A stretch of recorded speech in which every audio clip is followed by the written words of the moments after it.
What is going on, my meta millionaires? Where's the earnings, man? Where's the earnings? I must say, it's been very entertaining. I've been waiting here like the last 10 to 15 minutes because, you know, the after hours closes at 8. And right now, as I'm recording this, my computer says 8:06. And I just refreshed everything before I started this video. And there is nothing. So the last like 10 to 15 minutes, I've been letting StockTwits just kind of calculate up how many people is posting. And you can see it just keeps adding up. We're up to 160 posts in a matter of 10 to 15 minutes, guys. So the people is out there freaking out right now because we got new earnings. So I don't know, like, is this some kind of mastermind plan by George to like announce they're going to do the earnings and then not do the earnings? I don't know. Is this good or bad? I honestly don't know. I don't know. But I do want to go in here and cover some information.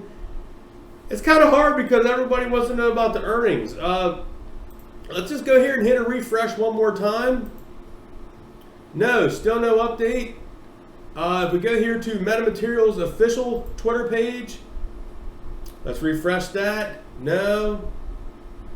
Results on August 12th, they're going to report. Nope, nothing there. Go to George's and refresh. And no, nothing new there. Go over here, Google refresh, and nothing there as well. It's like, my Lord, we go here to the Fintel. Let's go to the SEC filings. Nothing new is there as well. It's like, okay, so nothing new is going on except people's freaking out. We're up to 177 people. So let's go here and cover what we can cover right now. If the earnings come out, I will come out and do a separate video on just the earnings. So first, let's go to the short interest. The short squeeze score is setting at a 53.09. We still got the short interest float of 8.01%. We'll scroll down here and take a look at the numbers we do have as of right now. Look at this here, 812 today. A FINRA short volume ratio is 66.11%. That there draws some alarms. There hasn't been really a 66% FINRA since, well, this goes back to July 30th. There hasn't been one since. So this seems to be about, the FINRA total volume has been in the 5 millions here the last couple of days, but this is the highest one of all. And if we look over here to the FINRA short volume and the CBOE and the PSX short volume, I think over here it's going to be in the mid-60s, guys, depending what the CBOE reports. Actually, the PSX is up. Yesterday on the 11th, we had a combined short volume ratio of 57.37%. I would think the combined short volume ratio is at least going to be in the 60%, which hasn't been that since the 5th. There was a 61.98. Back on the 2nd, there was a combined of 63.45. So there is a chance with that high of a short volume ratio, this short combined volume ratio could be higher than everything else. Everything else down here is still the same, yes. What I want to do now is the short transactions, guys. That's right. Here, they have some of the 11s. Never mind. I am covering, sorry, the earnings is throwing me off. So I went ahead and did a spreadsheet here on all the August 11th numbers. As you can see here, copied and pasted over to the Google spreadsheet for you guys.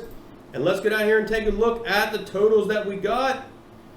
The total amount of transactions, the total short shares transactions, there was 97 transactions that went short. Now keep in mind, guys, that is greater than $5,000. The total amount of shares shorted was 253,882 shares.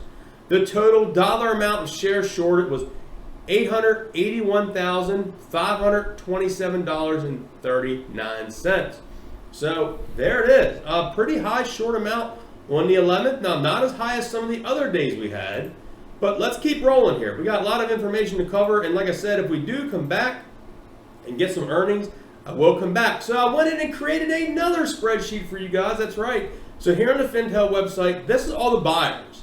And what I wanted to do was copy all this, put all this information in here. We do have a lot of new buyers today. We got Manufacturers Life Company bought 35,000 shares. Simplex Trading bought over 12,000. A small group here bought 95 shares. But they did start a new position. JP Morgan Chase bought 48,000 shares. Dimensional Fund bought 36,000.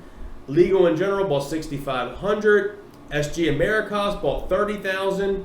And that's it for the 12th. We covered all the 11th and stuff in yesterday's video. So if we go here and look at this spreadsheet I did, that's right.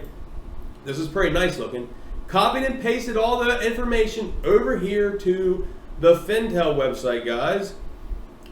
Look at the total amount down here I got highlighted of total shares bought by the big totes, the big institutional buyers. That's right, 6,387,384 shares were bought. Now keep in mind, I erased the put call here. You see that? There is a put option right here. I didn't want to include a put because that's where they actually are buying put contracts against it. So I did take out that put number, and it was a hefty one. It was 657,000. I don't want to include that as shares that were technically bought because this is actually shorting the stock, basically is what that is. But they also did buy a call option of 1,163,600 shares. So added up all those shares, and boom, 6.3 million shares. Now we do know BlackRock here with the 4.4 million is the big kind of holder of the big totes right now. So that is what we're looking at, guys. We covered the short shares for August the 11th yesterday. They don't have the 12th up yet. We did cover the total just for August. That's August the 1st. You can see here in my spreadsheet. August the 1st through August the 12th, big tote buyers, MMAT. And these are all the ones listed. I think it's kind of nice to see that we got 6.3 million shares that were purchased. Let's just go here and take a look. Still refreshed. No update on the SEC filings on their Meta's page. Let's refresh again. Meta's official Twitter page. Still no results. Let's go to George's Twitter page. Still no results. Let's go to the Google. Refresh MMAT. I don't see nothing here as well. We can go to news, and no, nothing about news. But I must say, real quick, we'll end the video on this. I don't know what's going to happen with the earnings, guys. Is the stock going to go up? Is it going to go down? Hard to tell. But anyway, look at these articles that are out. Wait until METATERRY stock reaches $1, then start accumulating. METATERRY has room to fall before it hits a reasonable price. Overvalued METATERRY is a risky bet at this stage. Don't fall for hype coming from METATERRY. These are all investor plays, man. They are just beating down the stock. Now, there was someone here. MMAT stock, the latest news. METATERRY fans should be cheering. So they're right there. You know, there was one article they did.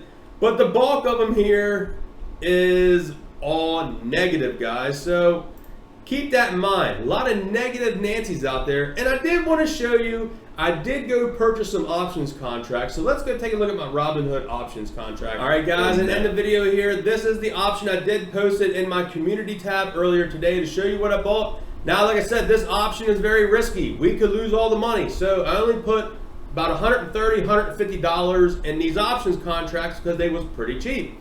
Now, keep in mind, right now, Meta is sitting at $3.40. So every little bit the stock goes up or goes down will depend on what you're going to get out of these options. Now, keep in mind, the Greeks on this, the delta is 0.36. So roughly for every dollar that Meta goes up, I'm going to get $36 for each contract. And if you see here, I got a total of 5 contracts.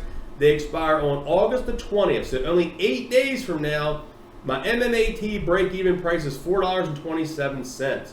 I paid roughly $27 for each contract, but Robinhood makes you round up. So I had to pay $30 per contract. I bought 5 contracts, so that's what I got in this right now. So roughly about $150 in this right now, so not bad. You can see the 5 contracts. Total was $135 at the $27 price, but like I said, Robinhood made me buy them for $30 a piece. So there we go. Yeah, it doesn't show that. It says total $135, but I think it was around $150 or so. But anyway, I'm risking $150, guys. If this stock goes up $1, I basically kind of break even on the whole purchase. Now, the quicker this can go up, the more money I can make. This thing goes up $1.50, $2, I'm gonna make some pretty decent money, 100% my investment if this thing goes up. Like I said, this is totally a gamble. Do not do this with any amount of money that you're basically not willing to lose. This is gamble money. I got 150 bucks on this gamble, and we'll see how it pays off. I'm basically doing this on this possible earnings being good. If the earnings make the stock plummet, look at poor SoFi today. Plummeted down 10, 15%. Look at Wish, down 20% today on earnings. So I'm hoping Meta can change that and go up. I'm hoping, like I said, I got these couple cheap options contracts. If I lose the money, I lose the money. It's not the end of the world. Maybe you guys can stir me a couple super chats to help cover my losses if Meta goes down off these earnings. Anyway, guys, that's all I got for now. Thank you for watching this video. If the earnings come out, I will come out with an update. So, hope you all enjoyed today's video. If you did, smash the thumbs up. Check out the Patreon link down below. We're going to have some great stuff coming in there over this weekend. Catch you all in the next video, guys. Peace.